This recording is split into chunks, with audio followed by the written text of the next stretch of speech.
Let's be honest right out of the gate. Most people would call these junk cars. And honestly, they're not wrong.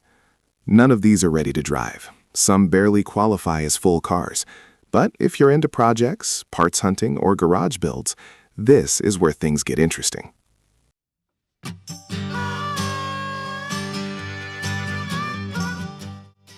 Car number 1. 1968 Chevrolet Nova, $1,500. Walnut Cove, North Carolina. This is a 1968 Chevrolet Nova, 4-door, and yeah, being a 4-door already puts it lower on the food chain for most buyers. It's listed as fair condition, which in real-world terms usually means rough but complete. Under the hood, it's got a 307 V8 with an automatic, and the big value here is that a lot of the hard-to-find stuff is still with the car. The seller mentions complete subframe, steering column, dash clister, heater controls, glass moldings. So no, this isn't a flip car, and it's definitely not a weekend driver. This is usable junk, the kind of car you buy because you need a base, or because you're planning a long-term build and don't want to chase missing parts.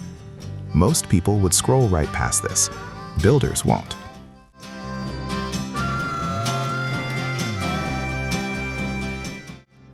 Car number 2. 1966 Ford Thunderbird Coupe, $1,200. Lenexa, Virginia. Now this one looks tempting on paper.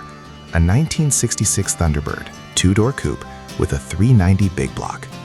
The seller says there are lots of new parts, and most of them are still sitting in boxes. Rotors, brake pads, master cylinder, and more.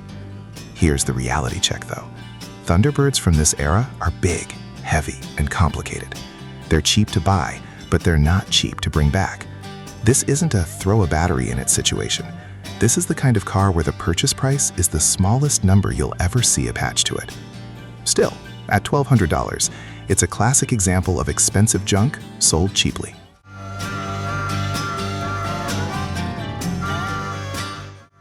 Car number 3, 1965 Ford Thunderbird, $1,500, Ashland City, Tennessee. Another Thunderbird, but a very different story. This one has a clean title, keys, and the seller says the motor will run. That said, it's been sitting for many years, and anyone who's dealt with long-term sitting cars knows that means every system is suspect. Fuel, brakes, cooling, wiring, all of it. The upside is that it's described as a complete car, with extra parts included, which always helps when you're dealing with a project like this. This isn't shiny junk. This is the kind of junk you slowly bring back piece by piece if you've got patience and space.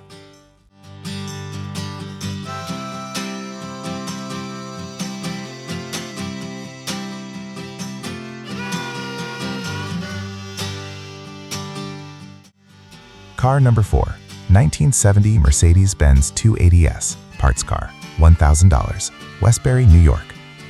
This one doesn't pretend to be anything it's not.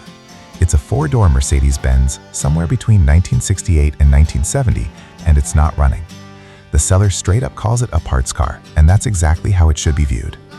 Restoring a classic Mercedes sedan like this almost never makes sense financially at this price level, but as a donor for parts, trim, glass, interior bits, it can still be valuable to the right person.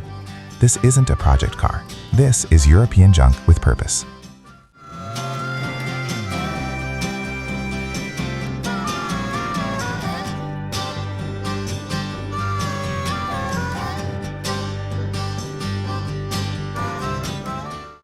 Car number 5, 1963 Ford Galaxy, frame only, $1,200, Hazel, Kentucky. Let's be crystal clear here. This is frame only. No body, no wheels included, just the backbone. What you do get is complete front and rear suspension, 6-leaf rear springs, big bearing 9-inch rear end, wagon or high post spec. If you don't already have a Galaxy body waiting for a frame, this is basically useless to you. But if you do need a solid foundation, this is the kind of thing that can save a project that would otherwise be dead. Bare metal junk, but the right kind of junk. Car number 6, 1966 Pontiac Bonneville, $1,200, Headland, Alabama. This one doesn't pretend to be anything else. It's a full-on project, borderline junk, and the seller knows it. 4-door hardtop, no post, big old Pontiac body. The engine and transmission are still in the car, and it can run if you put the work in. It does not drive, it must be towed. Interior parts are there, but this is not a clean survivor story.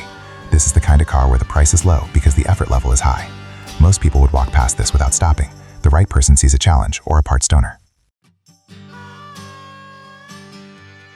Car number 7. 1962 Chevrolet Corvair Coupe, $1,500, Rincon, Georgia. This Corvair sits right in that gray area between junk and almost running. According to the seller, it runs when fuel is poured into the carbs, likely just needs a fuel pump. Carbs are rebuilt, brakes, fuel sender, fan belt, and tires already done. That's more work completed than most cars in this price range. Still, it's a Corvair. Rear engine, air-cooled, not everyone's comfort zone. To most viewers, yes, it's junk. To the right buyer, this is one of the more realistic projects in the list.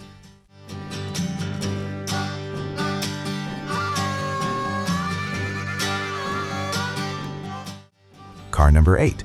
1970 Volkswagen Beetle Baja, $1,000, Sugar Valley, Georgia. Classic Baja Beetle story. It should run, I just never got to it. Manual transmission, unknown mechanical condition, and you need a trailer. The upside is simple. Beetles are easy to work on, parts are everywhere, and Baja builds don't need perfection. The downside? You're still buying a non-running car with a handwritten bill of sale. This is hobby junk, not daily driver junk. Car number 9. Mixed yard junk lot, Dodge, El Camino, Valiance, $1,000, Bradenton, Florida. This isn't really a car listing. This is a yard cleanup. Multiple vehicles, old Plymouth Valiants, an El Camino that used to run, a Dodge pickup, a Dodge van. No titles, no clear years, no guarantees. This is parts, scrap, or chaos, depending on who you are. For most people watching, this is straight up junk. For flippers or parts hunters, maybe there's value hiding here. Car number 10. 1977 Ford Granada, $1,000, Davie, Florida. And this one almost feels out of place. 2-owner, unmodified, clean title. 6-cylinder automatic, still intact. It's not exciting, it's not collectible, but it's also not a yard wreck. Compared to everything else in this video, this Granada feels like the most normal car here. Not cool, but complete. Sometimes that's enough. Most people would call these junk cars, and honestly, that's fair.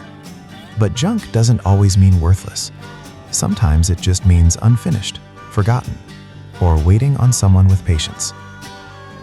If you enjoy looking through real-world projects like these, hit like, subscribe, and stick around for the next one.